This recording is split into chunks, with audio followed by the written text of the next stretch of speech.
నమస్కారం. సత్య TV Telugu news కి స్వాగతం. పల్నాడు జిల్లా అచ్చంపేట మండలంలో అడవి సంపద కనుమరుగవుతోంది.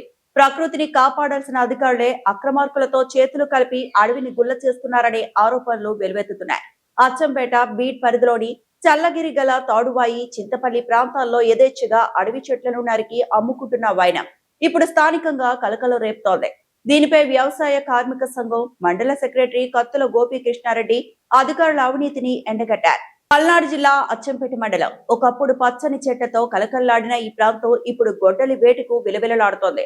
అచ్చంపేట బీట్ పరిధిలోని చల్లగిరి గల తాడువాయి, చింతపల్లి గ్రామాల్లో అటవీ సంపద అక్రమ రవాణా 3 పువ్వులు 6 కాయలుగా సాగుతోంది.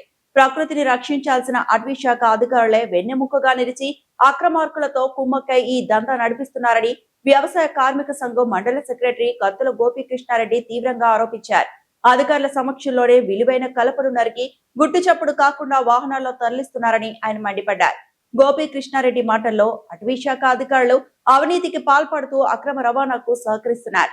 ప్రభుత్వం వెంటనే స్పందించి బాధ్యులపై కఠిన చర్యలు తీసుకోవాలి. అడవిని కాపాడాల్సిన వారే భక్షకులుగా మారడం దురదృష్టకరం. గత కొంతకాలంగా ఈ ప్రాంతంలో రాత్రికి రాత్రే చెట్లు మాయమవుతున్నాయని స్థానికులు ఫిర్యాదు చేసినా అధికారులు పట్టించుకోవడం లేదని ఆరోపణలు వస్తున్నాయి.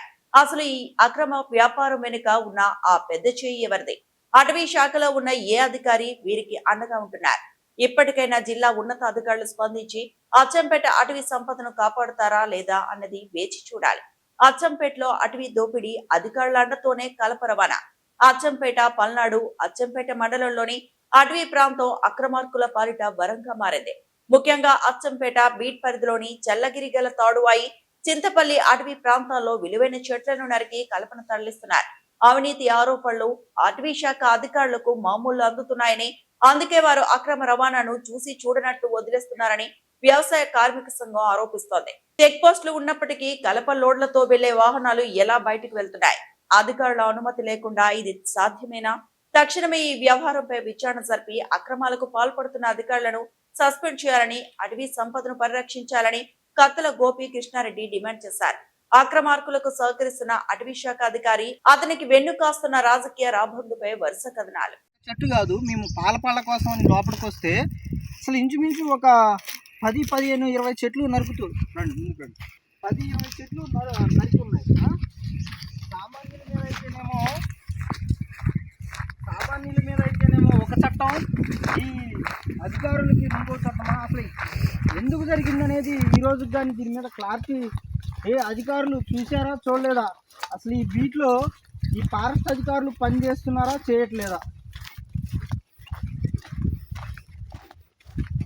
ఈ ఫారెస్ట్ అధికారులు అనేవారు ఇళ్లల్లో పండుకోవడానికి వీళ్ళకి ఇచ్చారా డ్యూటీలు? అడవిలో తిరిగి డ్యూటీ చేయడానికా? అచ్చంపేట మండలం డిఆర్ఓ గారు కావచ్చు, అలానే బీటు ఆఫీసర్లు కావచ్చు, ఇంతలా చెట్లు నరుకుతుంటే ఏం చేస్తున్నారు? అచ్చంపేట మండలంలో ఒక్కళ్ళు ఉండరు ఫారెస్ట్ అధికారులు.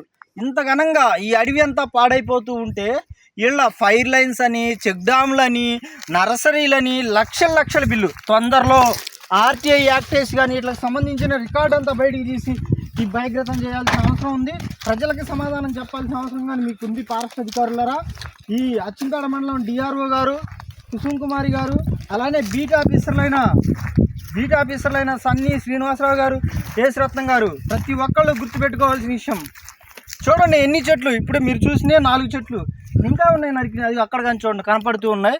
కాబట్టి తక్షణమే పై అధికారులు స్పందించి, ఈ వీడియో చూసి పై అధికారులు స్పందించి వీళ్ళ మీద